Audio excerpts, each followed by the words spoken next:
Assalamualaikum warahmatullahi wabarakatuh. Bismillahirrahmanirrahim. Wa an Tamimid Dari, dari Tamim Ad-Dari radhiyallahu anhu qala, mudah-mudahan Allah meridhoinya, ia berkata, qala Rasulullah sallallahu alaihi wasallam, Rasulullah sallallahu alaihi wasallam bersabda, ad-dinun nasihatu, agama itu adalah nasihat. Salasan, beliau menyampaikan sampai 3 kali. Qulna, lalu kami bertanya, liman hiya ya Rasulullah, untuk siapa nasihat itu ya Rasulullah?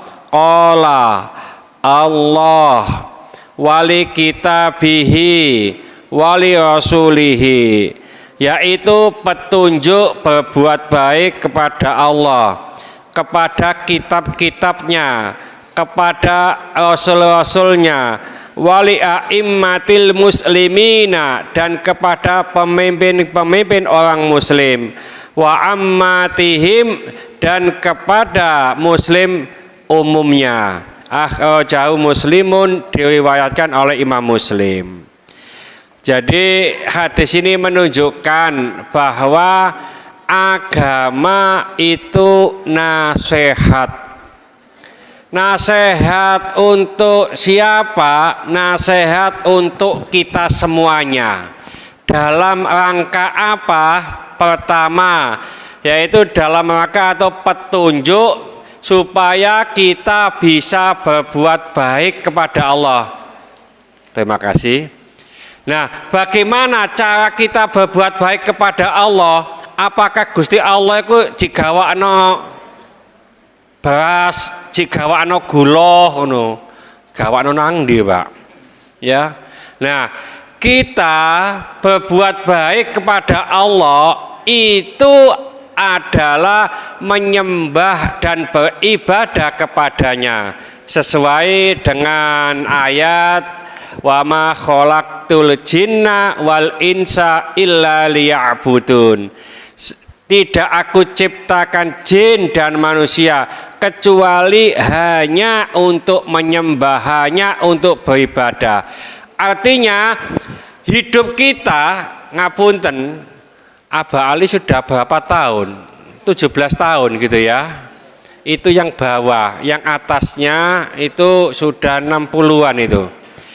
Kita usia 60 tahun, harusnya 60 tahun itu untuk ibadah. Jadi 24 jam kita itu untuk ibadah. Nah, kapan tidurnya Ustadz? Nah, kapan kita bekerjanya? Loh, itu kita nggak paham. Tidur kita jadikan tidur sebagai ibadah. Artinya apa? Tidur kita ini bisa berpahala. Contoh, ngapunten, naumun alim khairun min ibadati jahil. Tidurnya orang alim itu lebih baik daripada ibadahnya orang bodoh. Ini ada apa? Suatu contoh, kalau setan itu tidak berani menggoda orang yang bodoh saat ibadah, ketika ada orang alim tidur di sebelahnya. Kata temannya, itu ada orang sholat, kenapa tidak digoda? Jadi setan yang ngintip-ngintip tadi, wah nggak berani saya. Orang bodoh itu ada orang alim yang tidur di situ. Kalau orang alim bangun, lalu orang bodoh yang beribadah, yang sholat tadi diketahui salah, dibetulkan orang alim, saya rugi seumur hidup. Orang bodoh biarkan sholat, tidak akan diterima sholatnya karena kebodohannya. Ya, jadi apa? Kita tetap ibadah meskipun tidur. Dengan jalan apa? Dengan jalan niat, Pak.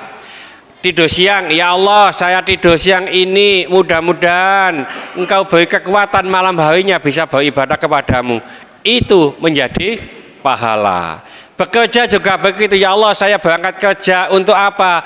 Untuk ngopeni anak bojo, ibadah. Jadi 24 jam ibadah.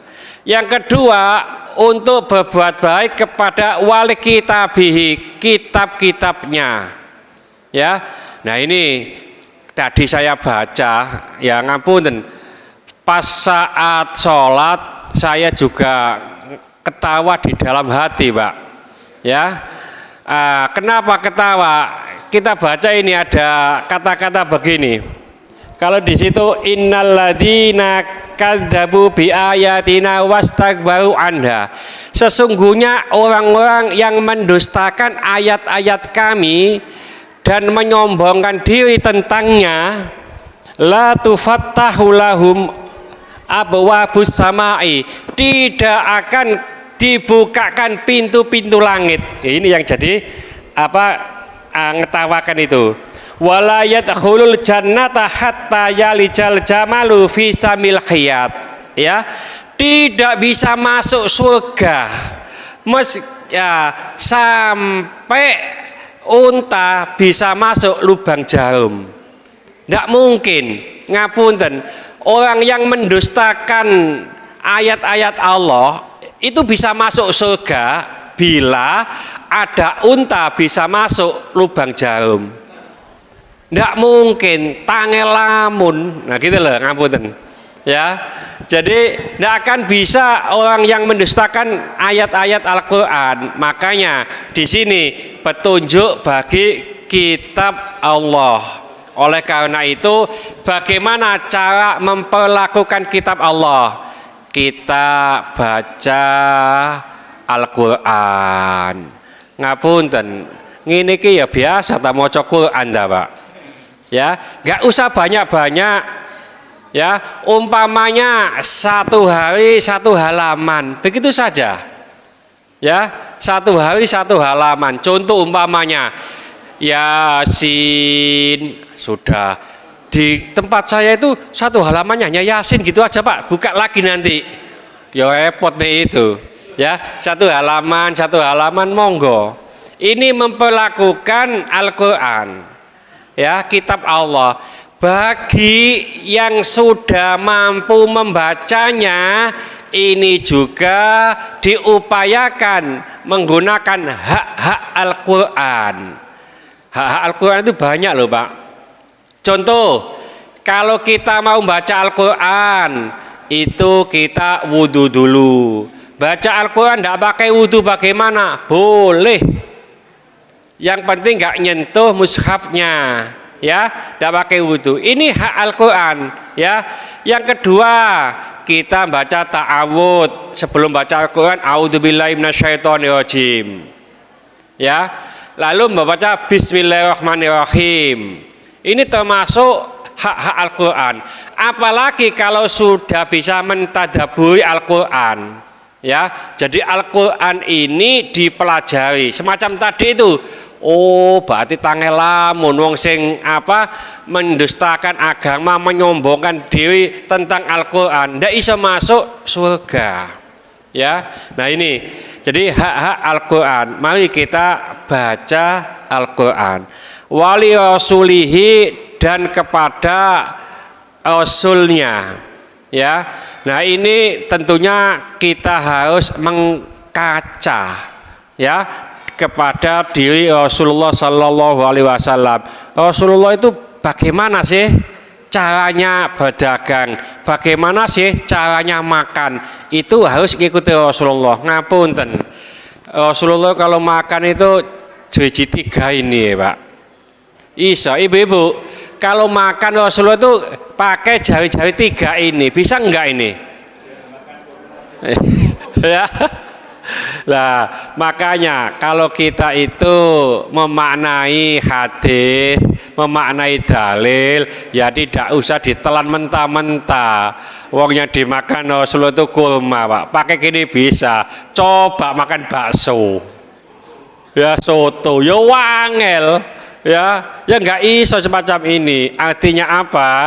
Artinya kita makan itu tidak usah tergesa-gesa, Pak. Ngapunten, ono sing awake kos-kosan, awake pondokan, wedi gak kaumanan liyane, ngapunten. Ini piring supaya cepat, piringnya deket lambe kene, Pak. Terus cocot gini ya. Cepat entek, Pak, gitu loh. Ya. Jadi ini kepada Rasul kita harus itba, harus mengikuti sebisa mungkin, ya sebisa mungkin. Yang selanjutnya kepada pemimpin-pemimpin orang Muslim. Ngapunten, pemimpin itu juga ada salahnya. Bagaimana hukumnya kita itu mengikuti pemimpin yang zalim, Mbak? Ono pemimpin itu zalim, pemimpin yang tidak adil, pemimpin yang merampas hak. Itu sudah banyak dijelaskan oleh Rasulullah. Bagaimanapun pemimpin itu kita tetap patuh kepadanya. Kecuali pemimpin itu menyuruh kita untuk berbuat maksiat. Pemimpin ini maksiat, monggo enggak apa-apa. Yang penting tidak menyuruh kita untuk maksiat itu. Ya. Tidak boleh menghina pemimpin. Ya, kecuali kebijakannya. Ya, jadi pemimpinnya enggak boleh dihujat, kebijakannya. Ya, jadi pemimpin selama mau sholat tidak boleh dibunuh, tidak boleh diperangi. Nah, cara untuk mengingatkan pemimpin, ya ngapunten, itu enggak disebarluaskan apa mana lewat sosmed ya. Itu cara Rasulullah, cara ulama-ulama biyen dipegang tangan nih, Pak. Tapi lanang podo lanang, Pak. Nggo lanang ambek wedok pegang tangane atau munggah didik. Repot itu nanti. Ya. Nah, dipegang tangannya, dipendang pundaknya, terus dinasehati. Itu cara menasehati pemimpin. Jadi tidak disebarluaskan. Terus kedua, tidak menjatuhkan dalam menasehati. Ya. Makanya ada sampai qadiyat. Ya, qadiyat itu pernah berkata begini, seandainya saya punya doa yang paling mustajab, saya akan mendoakan pemimpin. Itu qadiyat, Pak. Qadiyat itu termasuk ulama besar. Seandainya saya punya doa yang sangat mustajab, maka saya mendoakan pemimpin. Kenapa? Kalau doa mustajab ini untuk saya, manfaatnya hanya untuk saya. Tapi kalau doa mustajab ini untuk pemimpin, maka manfaatnya untuk semuanya. Ya itu. Nah, kita enggak ya. Jadi ndonga awak dhewe tok wae. Nah, pemimpin itu, baiknya pemimpin itu apabila rakyatnya baik. Nih rakyatnya jelek, jangan coba-coba ingin mendapatkan pemimpin yang baik. Ya. Dulu pernah saya sampaikan, Sayyidina Ali diprotes oleh rakyatnya. Hei Ali, kamu memimpin kok tidak seperti pimpinan Nabi? Nabi memimpin bagus sekali. Apa kata Sayyidina Ali?